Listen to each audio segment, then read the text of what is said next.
Hey there, everyone. Welcome back to Leadership Lessons with Cheri. We are actually on week number 6. I can't even hardly believe it, but this has been a very fun project because leadership truly is something that I am very passionate about.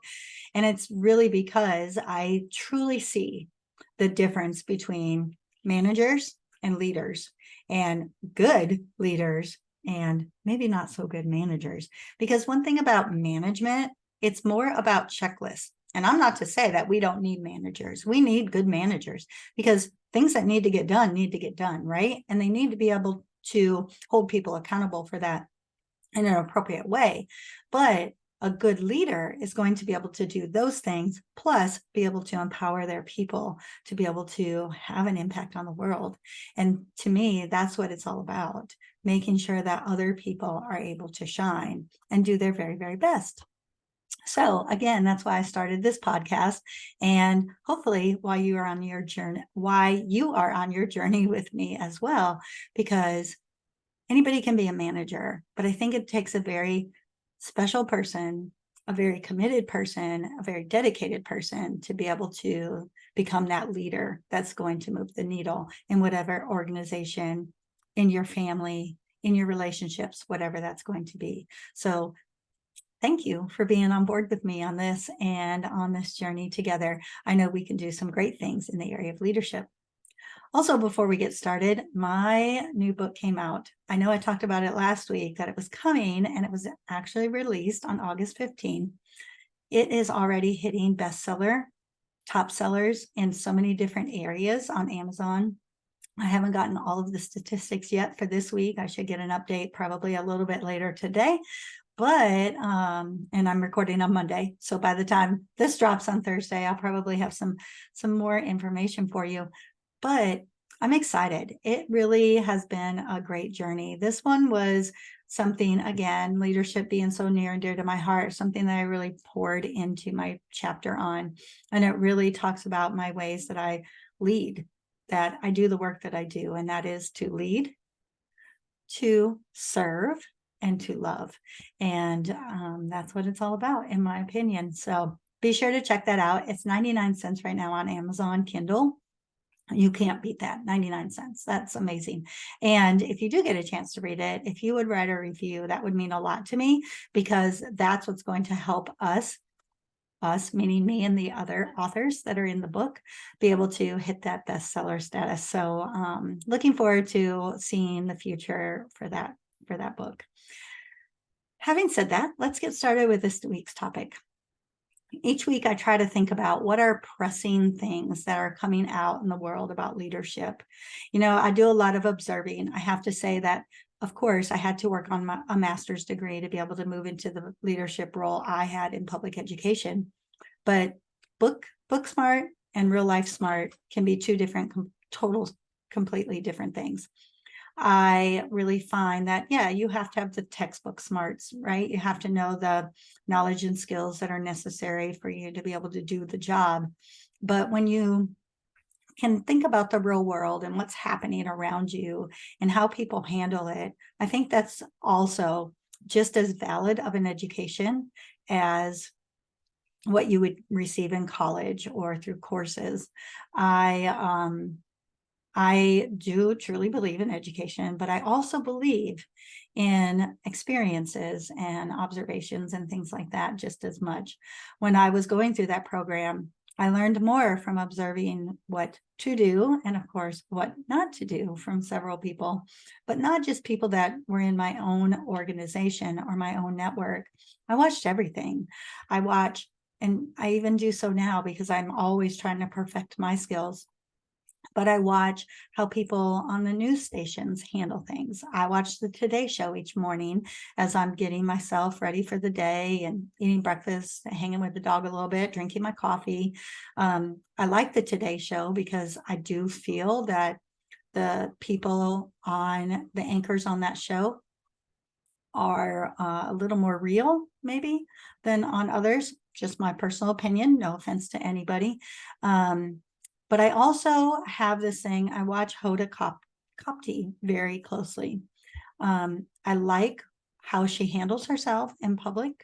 I like how she handles herself in private with her family.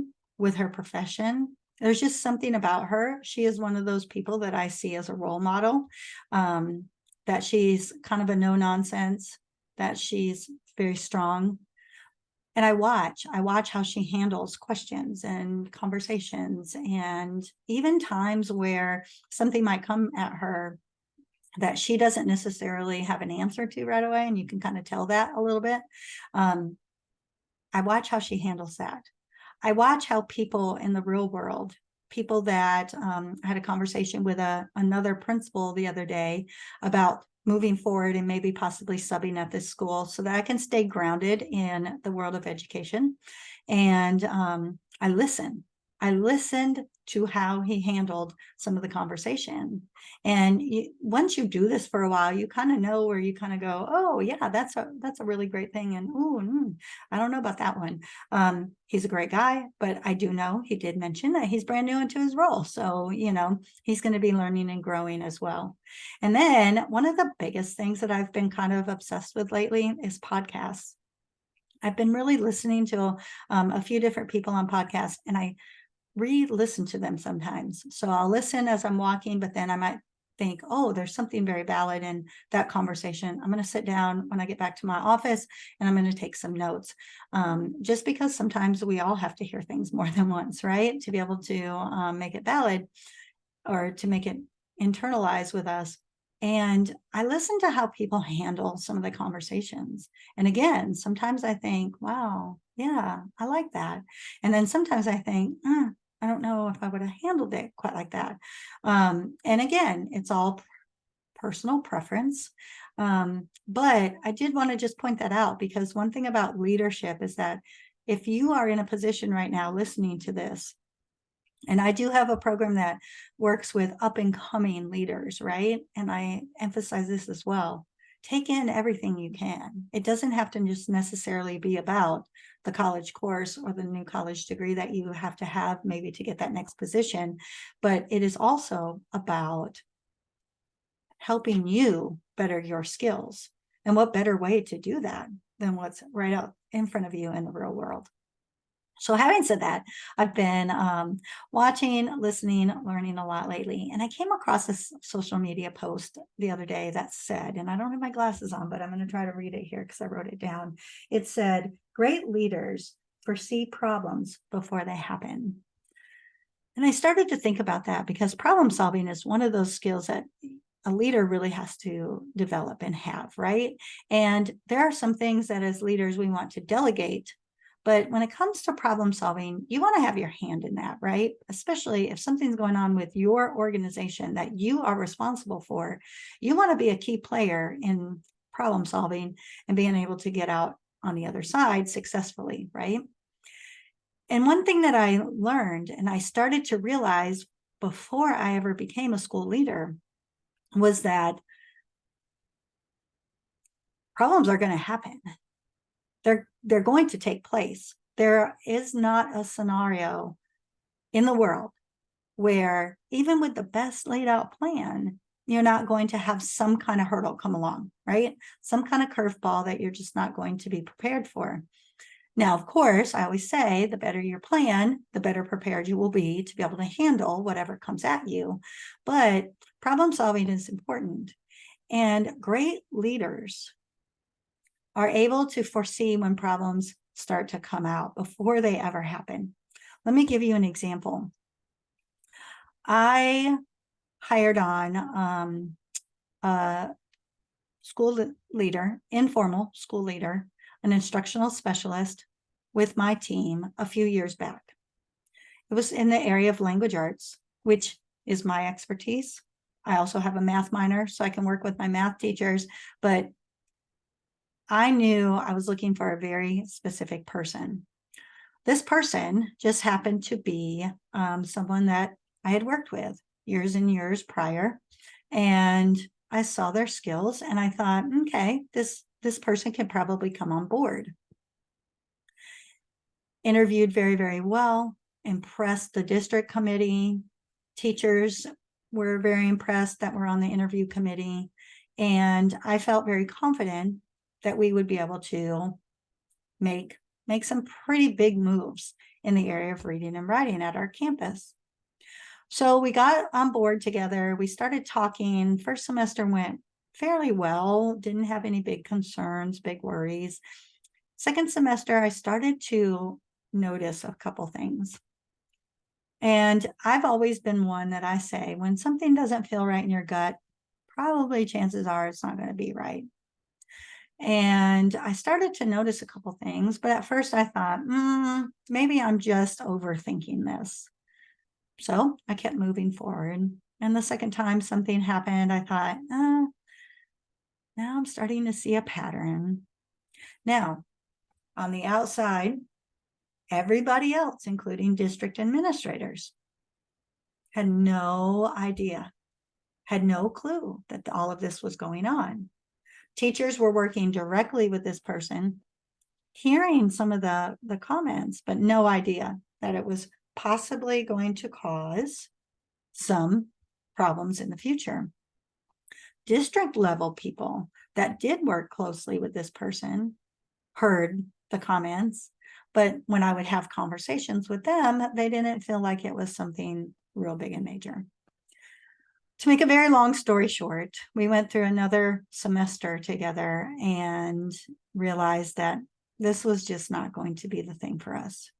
And it took some pretty intense situations to happen where other people got on board and went, no, I don't think this is right. I say that to say that was an example in my own world where I started to foresee that there were some concerns and some problems. Of course, I started working on it right away, even though other people that worked directly with this person didn't see them, didn't realize them.